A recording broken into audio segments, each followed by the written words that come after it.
I'm not even gonna try an intro, so let's go straight into this. Wait. I was never book smart, I'm money smart. Makes me more intelligent. Call me Mr. Rock Festival. I got hella bands. Shorty cute in her circle too. Told her get a friend. She gon' make me slide with my dog like I'm Mega Man. For real. Hello everyone, it's your boy FDA appearing on Kevin the Fish's video once again. And, the topic of Gabra is a really, really interesting one.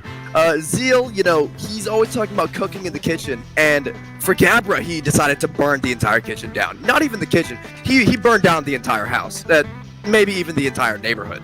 The idea of hypnosis is the dumbest thing I've ever seen. Something like Mosura's blind, added with not being able to attack for 11 seconds and being grounded for 13 is absurd. Hypnosis is the dumbest addition in the game in my opinion. It's honestly the more annoying than something like old Showa Mechagodzilla. At least you could even fight back against Showa Mechagodzilla. Now if you have someone that's just like, you know what? F this guy. I'm gonna go ahead and target this guy over and over and over, hypno him across the entire map, and there's nothing he can do about it. Because hypnosis can only be cancelled if you're attacking the Gabra. And if you're mid fight with someone else and Gabra wants to just hypnotize you, you're either dead or, in my scenario, if you're playing as Vanilla X, you have 10,000 HP, you're going to be roughly at 2,000 HP and end up dying. This is so annoying, especially if you're sort of well known. You're obviously gonna have people go after you, and it is just absurd. I mean, I could go on this for hours, but Kevin told me to keep this brief. So yeah, Gabra, horrible decision to add hypnosis in the game. Gabra could have been a pretty solid kaiju, but the artistic liberty of Gabra's hypnosis is a horrible idea and a horrible decision added into the game. Happy Easter, Grandpa! To summarize this so-called Easter event, Varrett decided to give the Mothras bunny ears. Wow! So cool and innovative, guys. Definitely going to get the player base festive for Easter. The few eggs scattered around the map were very random, so the status effects you would usually get weren't worth taking the risk in combat for.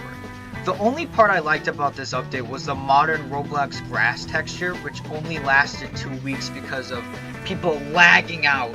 And the Mothra bunny ears took months to remove, which should have not taken that long of a time to do so. The giant egg at birth was cool, I guess. You know what? Yeah. Except you stay. As anticipated, the April Fool's event delivered another supersized starter kaiju, but with a twist. Gigan was increased to Godzilla Earth-sized proportions, but with a moye for a head. Yep, that's the kicker. With the JJ Moye scattered around the map in different shapes and sizes, this update just didn't hit and was kind of a letdown for me. It was only fun for like the first 23 seconds. This update was such a disappointment. The devs not willing to give up the thousands upon thousands of players drawn into playing the game due to the -1 update, decided to push out a lackluster Christmas event. Remodeling Commodolph to an interesting up-to-date model and re-adding Santazilla and the Christmas presents used to unlock Commodolph and the Nutcracker. And that was it! No map changes such as the snow in Clockwell Isle. No new original kaiju reskin and no fun. Somehow a Christmas event is worse compared to other updates of this year. And with Kaiju Risen 5.0 releasing around this time, it made a lot of players, including myself, question if KU and the devs were even reliable for good content and well-crafted updates anymore. Oh shit. We are now entering the mid-tier. These updates are not good, but they at least tried. They're just mid, I guess. The best of the holiday events this year, but that isn't even saying much. It started off slow with them re-adding Budon 1 week and then Zombie Gigan the next. But then things started to get rough with the re-release of the Cleric Mudo and the well-anticipated Sanctum. The Sanctum was added back a week after Budon and was added back with a time limit. This may not be that big of an issue, it may seem fair and balanced to have a certain amount of time to complete the King of the Hill minigame, but for most players, Sanctum was used for an XP farm. For those people, this was devastating, and shortly after, it made the Sanctum abandoned after a few days. 2 weeks later, Mothman was added, and oh boy, this update was clunky. The devs decided to release Mothman unfinished. wouldn't you know? With it lacking sound effects and the wings being a buggy mess even till this day. Although Mothman did turn out to be one of KU's strongest flyers, which is a positive, I guess, so yeah. And Mothman's unlock minigame was just terrible in both ways. The cocoon damage minigame to unlock Mothman was just lazy and a struggle to win, with everybody attacking it all at once, trying to win also. At most, a player could take hours to unlock Mothman if they were unlucky. The minigame could have at least been something new or different, but oh well. Overall, it's just a mid-as-fuck update. The giant enemy spider. One of my personal favorite updates of last year, the Scylla rework was well needed and makes Scylla feel much more alive and cool than before, although the model, most specifically the eyes, could use some tweaks. The reason it's ranked this low, besides it just being a smaller update with less content, is how it was heavily underbalanced and possibly unfinished when added to the game. It lacked sound effects for all of its abilities besides its roars. She also lost to 3/4 of the entire KU roster.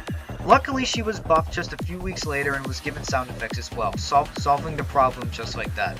Just a mid-update, nothing special. Ibra is ranked this low just because it was a filler kaiju. Nobody including me, overly liked or disliked this update. It was just mid. Although the devs did make Ibra cool and unique with its moveset.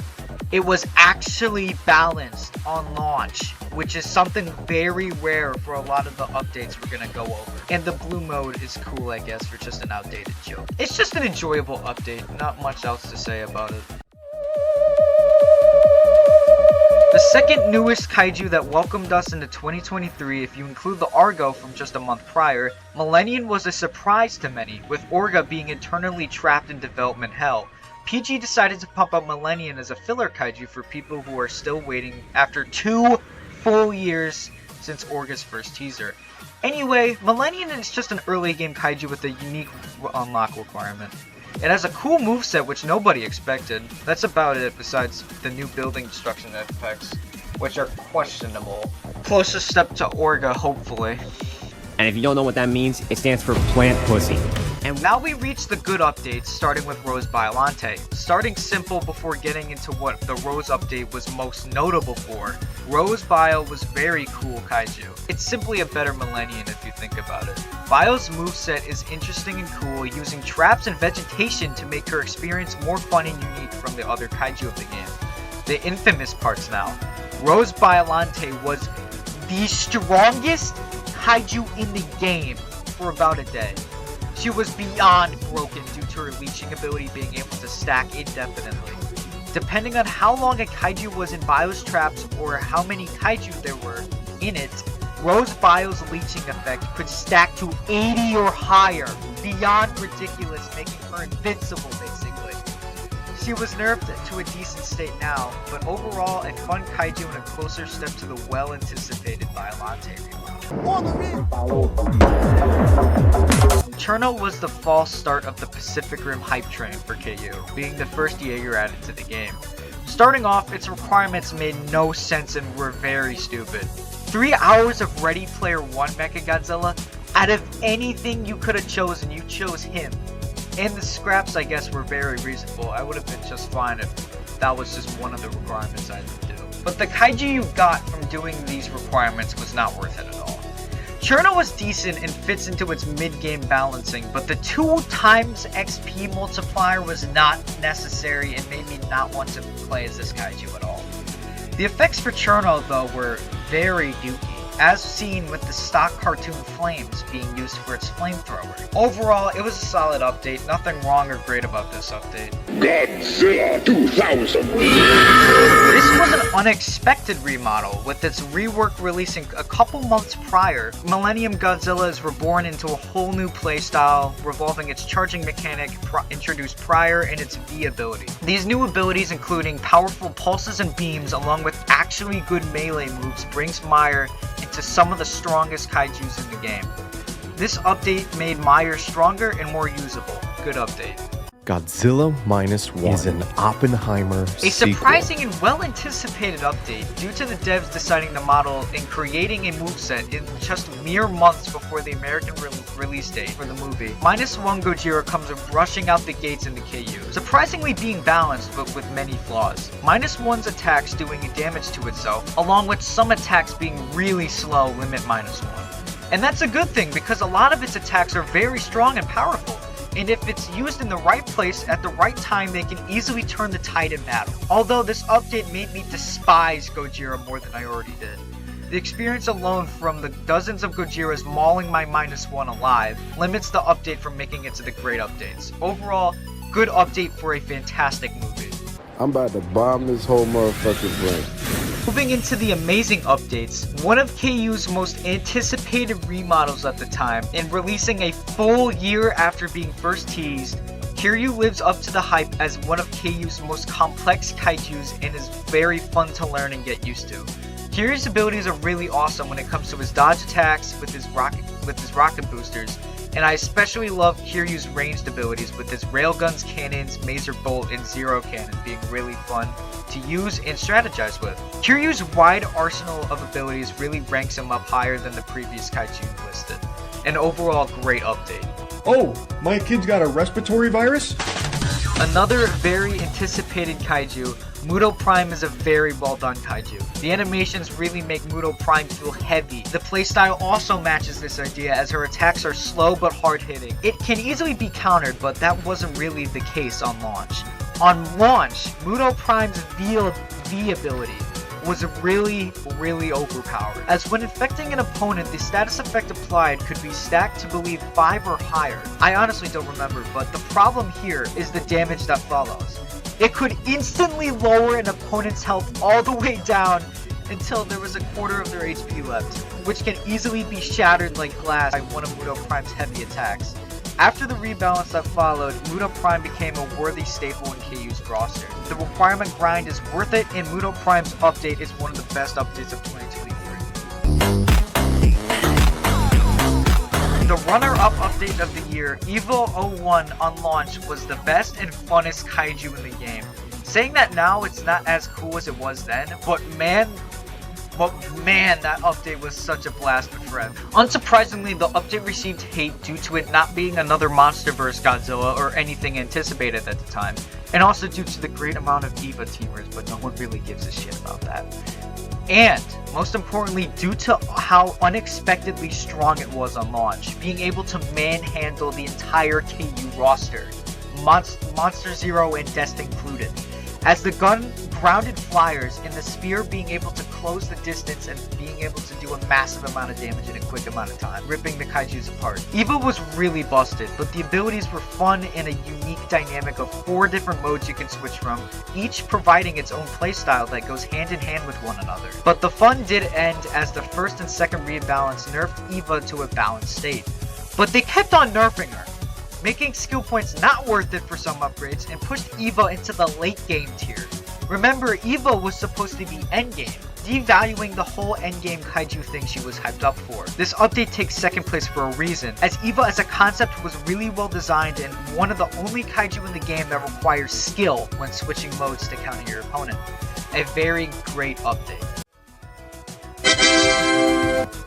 This update, as weird and disappointing as it was on launch, looking back turned out to be one of the best updates of KU history. Lots of features modern KU players can't live without stem from this update itself. This update alone introduced plus levels, kill streaks, individual stats for kaijus, like how long you played as it or how many kills you have on it, and added the playable Argo, and improved the game itself by a crap ton. The only gripe I have about this update is how it unfairly removed Titanosaurus. We will get you back. And that makes the 2023 Quality of Life update the best update of last year. Looking back on the last year, 2023 had some of KU's highest highs and lowest lows. Some of the updates were really good and lots of the updates were very mediocre, I could say. Going into 2024, I hope KU realizes its potential it has and really homes in on improving their game even more, making the combat system feel more alive, I guess, just basic tweaks that could make the game feel much better than it already is. I hope that the GXK Kaiju are not lackluster and are very fun. And I hope we get a map remodel this year. And I hope more remodels of previous Kaiju, like Batra, Mogira, and all those old Kaijus get remodeled. So hopefully 2024 will be a great year for this game, and I hope for the best. That's every single KU update of 2023 minus some rebalances ranked. Let me know what you think of the list and what you would change and how you would rank your own list. This is my very first video of the new year. I hope going into this year that our channel improves even more. And yeah, I'll see you all later.